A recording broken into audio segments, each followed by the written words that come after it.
आधुनिक समय में महिलाएं सभी क्षेत्रों में अपने साहस का बेहतरीन प्रदर्शन कर रही हैं और पुरुषों के साथ कंधे से कंधे मिलाकर चल रही हैं, जिसमें सशस्त्र बल का क्षेत्र भी अछूता नहीं है।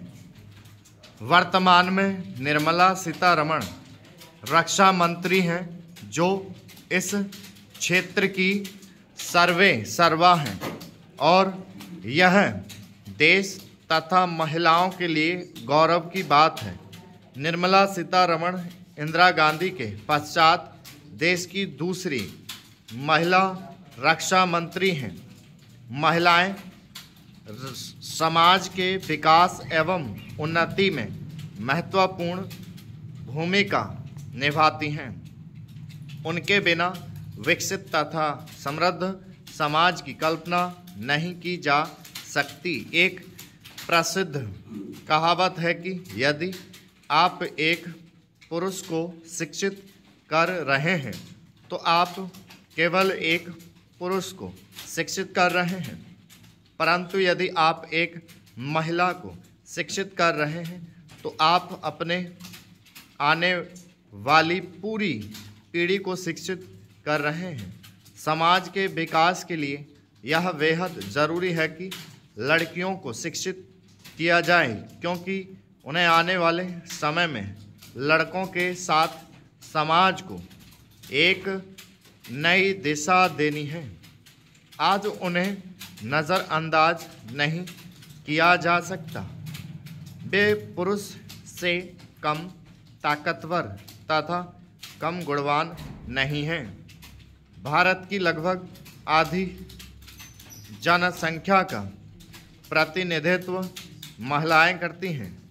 यदि उनकी क्षमता पर ध्यान नहीं दिया गया तो इसका अर्थ होगा कि देश के प्रगति में उनका योगदान नगण्य है।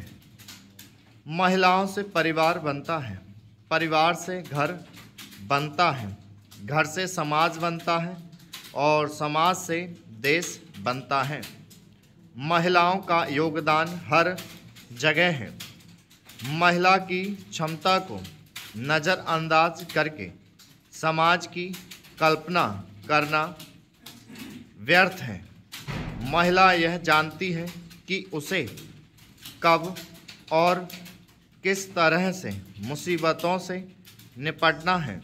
ज़रूरत है तो बस उसके सपनों को आज़ादी देने की, और इस आज़ादी का सर्वोत्तम उदाहरण है सशस्त्र बल में उनकी भागीदारी।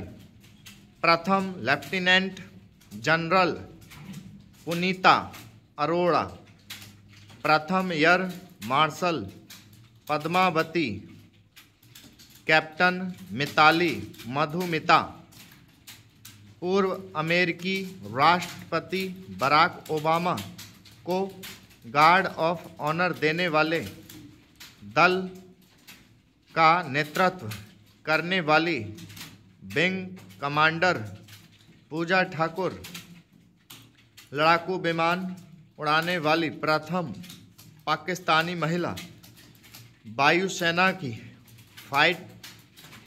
फ्लाइट लेफ्टिनेंट आयशा फारूक इत्यादि ऐसी ही महिला सैन्य अधिकारी हैं, जिन्होंने अपने अदम्य साहस के बल पर महिलाओं के प्रति लोगों की अवधारणाओं में परिवर्तन लाने का कार्य किया है। शारीरिक विन्यास के कारण महिलाएं पुरुषों से कमज़ोर समझी जाती थीं, जिस कारण प्रतिरक्षा सेवाओं में उनका योगदान नगण्य था। हम शक्ति के रूप में दुर्गा की उपासना तो करते हैं, लेकिन रक्षा सेवाओं के लिए उन्हें अयोग्य मानते रहे। अंततः उनकी भागीदारी को स्वीकार किया गया और उन्होंने अपने प्रति सारी भ्रांतियों का निवारण कर दिया। सशस्त्र बल के नियम और महिलाएं। वर्ष 1992 में पहली बार भारतीय सेना में महिलाओं के लिए द्वार खोले गए और 25 महिला कैंडिडेट्स को ऑफिसर ट्रेनिंग एकेडमी गया में ट्रेनिंग दी गई। इससे पहले महिलाएं सेना में केवल मेडिकल सेवाओं के लिए ही नियुक्त की जाती थीं। फिर भी सशस्त्र बल में महिलाओं की बढ़ती भागीदारी के बावजूद उन्हें पुरुषों के समान अधिकार नहीं मिले। वर्तमान में महिला अफसर सेना के लीगल, शिक्षा, इंजीनियरिंग, ऑर्डिनेंस, इंटेलिजेंस और एयर ट्रैफिक सिग्नल स्ट्रीम में अपनी सेवाएं दे रही हैं, परंतु इस स्ट्रीम में उनकी भर्ती केवल शार्ट सर्विस कमीशन में होती है। इस कारण अधिकतम 14 वर्षों तक ही वे सेना को सेवाएं दे सकती हैं। परमानेंट कमीशन मेडिकल विंग की महिला अधिकारियों को प्राप्त होता है।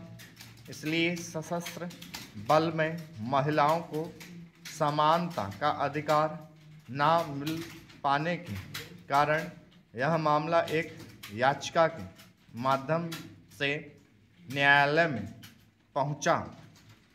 इस मामले पर 23 नवंबर 2008 को निर्णय देते हुए उच्च न्यायालय ने लिंग समानता पर जोर दिया तथा केंद्र सरकार को यह सुनिश्चित करने का आदेश दिया कि रक्षा बलों में सेवारत महिला अधिकारियों को बिना किसी विलंब के स्थायी कमीशन दिया गया, जबकि सरकार ने यह दावा किया था कि भविष्य में चुनी जाने वाली महिला अधिकारियों को स्थायी कमीशन देने का निर्णय लिया जा चुका है। इस पर खंडपीठ ने कहा कि यह तीनों सेनाओं की ओर से उठाया गया हितकारी कदम है, लेकिन अभी यह हमारी अपेक्षाओं को पूरा नहीं करता है। समानता का अधिकार। सेना में सेवा सुरक्षा बल के माध्यम से जो नियुक्तियां होती हैं उनमें 100 वर्ष की सेवा के बाद महिलाओं को हटा दिया जाता है, जबकि पुरुषों को नियमित कर दिया जाता है। इससे महिलाओं को पेंशन का लाभ नहीं मिल पाता। इस याचिका की सुनवाई करते हुए न्यायाधीश संजय किशन कौल एवं मूलचंद गर्ग की 2 सदस्यीय खंडपीठ ने 5 मई 2008 को निर्देश दिया था कि समानता के अधिकार के अंतर्गत केंद्र सरकार एवं सेना के तीनों अंगों के सेनाध्यक्ष महिलाओं को स्थायी रूप से कमीशन देने पर गहराई से विचार करें। माननीय उच्च न्यायालय के इस आदेश के फलस्वरूप तीनों सेनाध्यक्षों की समिति ने महिलाओं को स्थायी कमीशन दिए जाने के मुद्दे पर अपनी राय रक्षा मंत्री A.K. एंटनी को 24 सितंबर 2008 को सौंप दी थी। स्टॉप